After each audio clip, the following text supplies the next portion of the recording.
Welcome back to the Business Freedom Podcast, where we just open up and talk about the good, bad, ugly of building a profitable, sustainable real estate team, a business worth owning so we can live lives worth living.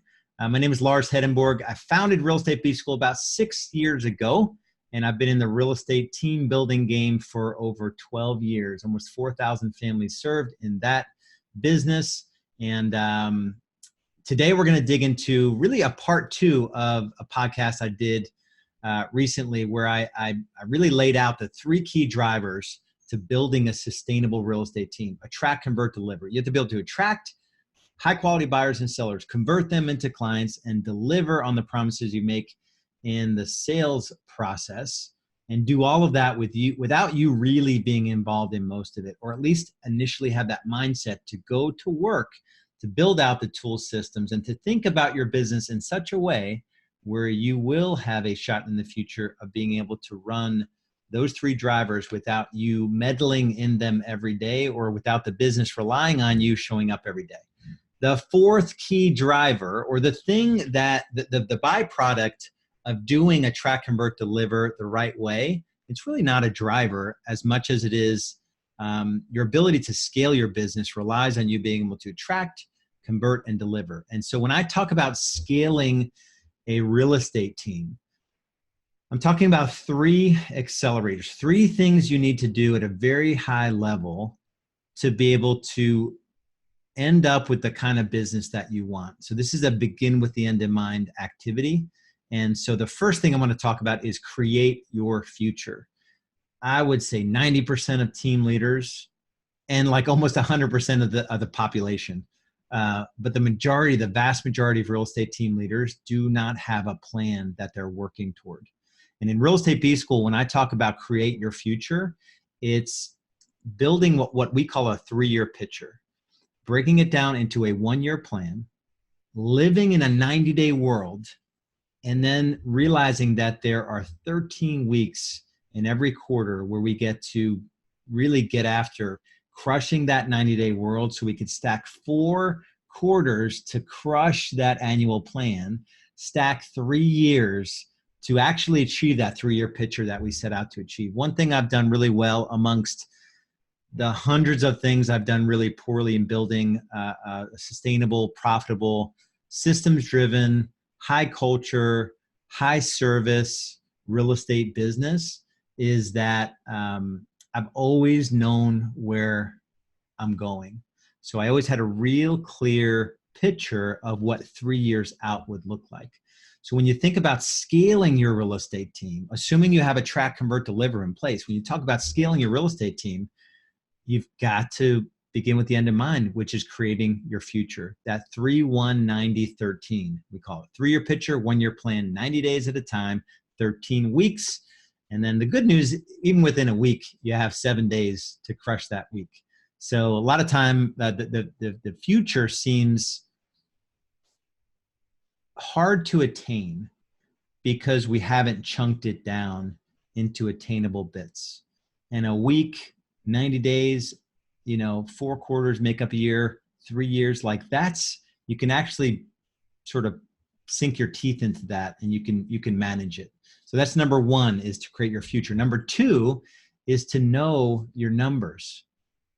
This is where most of you will kind of turn the podcast off, and don't worry, I'll do a quick commercial break here. We have a pilot program where we help you set up tracking systems. It's a 30-day program. There's no charge whatsoever if you qualify, where we actually help you set up these basic tracking systems, these basic productivity systems. So do not worry. Just go to realestatebschool.com, request a business growth strategy session. You'll talk to me personally, and I will lay out the details of the pilot program. You've got to have a small team at least. Doesn't matter if you have a huge team. Some big teams don't have this stuff figured out. At least one admin, a couple buyers agents, 500K GCI. All right, that's the commercial for the pilot program. All right, so number two, know your numbers. This is where you've got to come up with a way to understand the leading and lagging indicators aren't really that important, actually. Although the most lagging indicator and the one that most business owners pay attention to is the money they have in the bank. That's the worst way to run a business ever. Ever in the history of running a business, that's the worst way to do it. And so you've got to figure out what numbers are important to your business. We have about 17 or 18 numbers that we track on probably, 5 to 7 that we track on a 3-year. So part of our 3-year picture, we have measurables, 5 to 7 measurables that we track. When I'm talking annual, there's probably 12 to 15. When I'm talking quarterly, there's 17 or 18 really just key performance indicators that we track to know that our business is on track and that it's healthy. That includes new seller volume signed on a weekly basis, new buyer volume signed on a weekly basis, the number of price improvements, how many listings do we have for what volume in GCI, how much did we write that week, how many listings did we activate and what volume did we activate onto our MLS. That's our one thing. That's our leadingest indicator. And then we break it down even to how many conversations do we have per agent. And there's a whole bunch of other stuff that we track in the business. You cannot scale your business if you put your head in the sand about knowing your numbers. And so many team leaders, they feel like, I think it's a limiting belief where you feel like, well, that's not my personality type. I don't have, I'm not a high C personality if you're talking DISC personality profiles. And I think you just give up and you think it's harder than it really is. And so you've got to know your numbers if you're going to scale this thing, because if you don't, it's sort of irresponsible to scale and not know what you're doing. So that's number 2. Number 1 was create your future.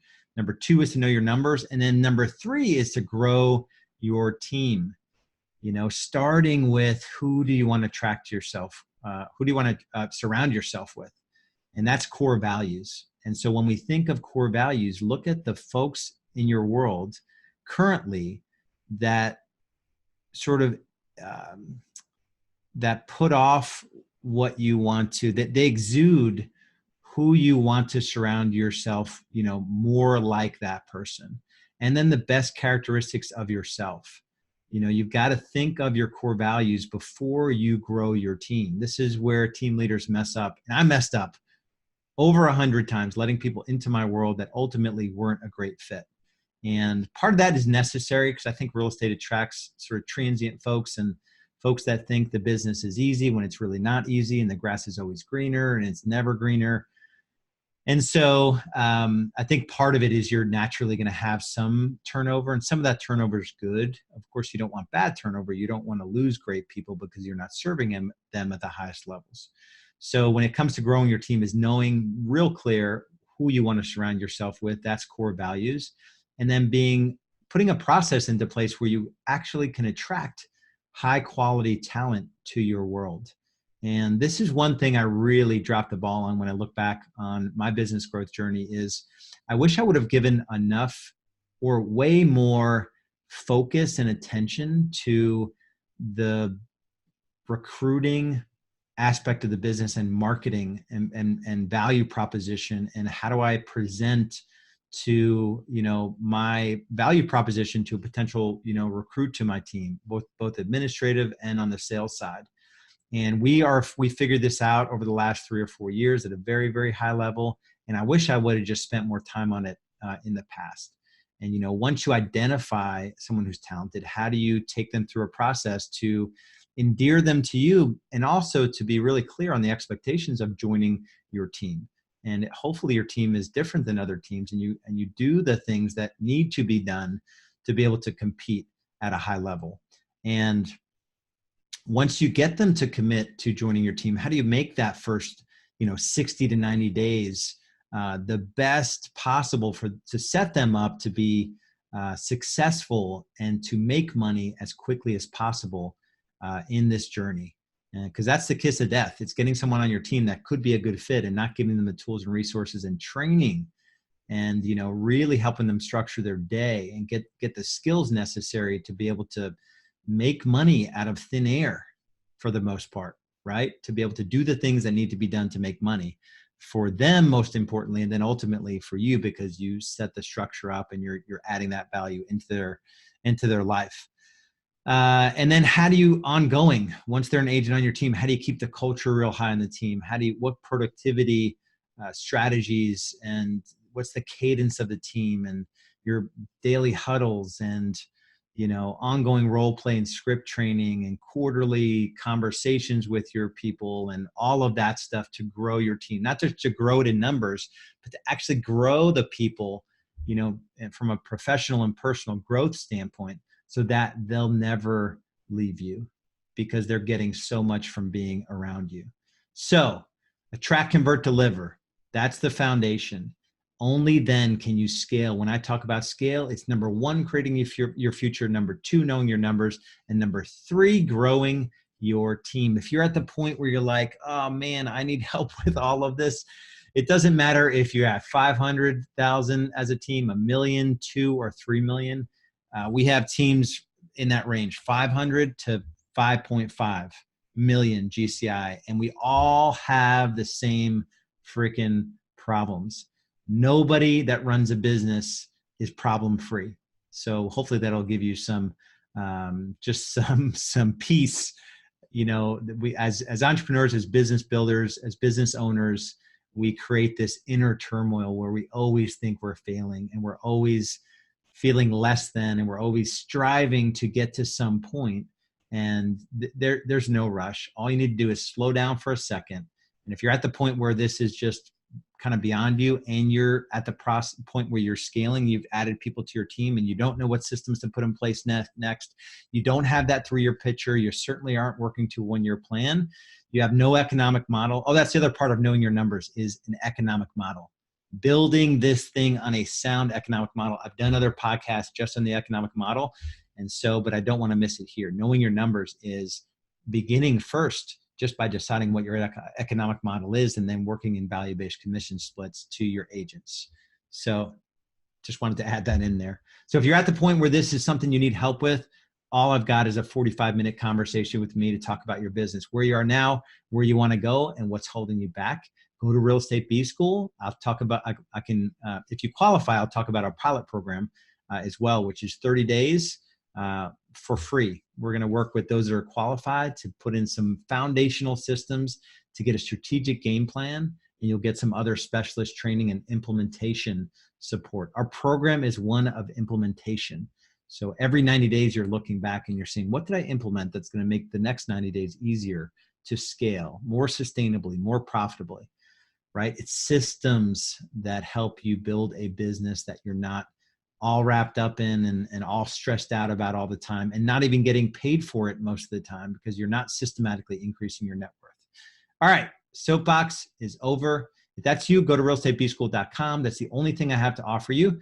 It's a conversation with me. It's all I do is talk to real estate team leaders in our community and outside of our community about their challenges and their struggles. So we'll talk to you soon.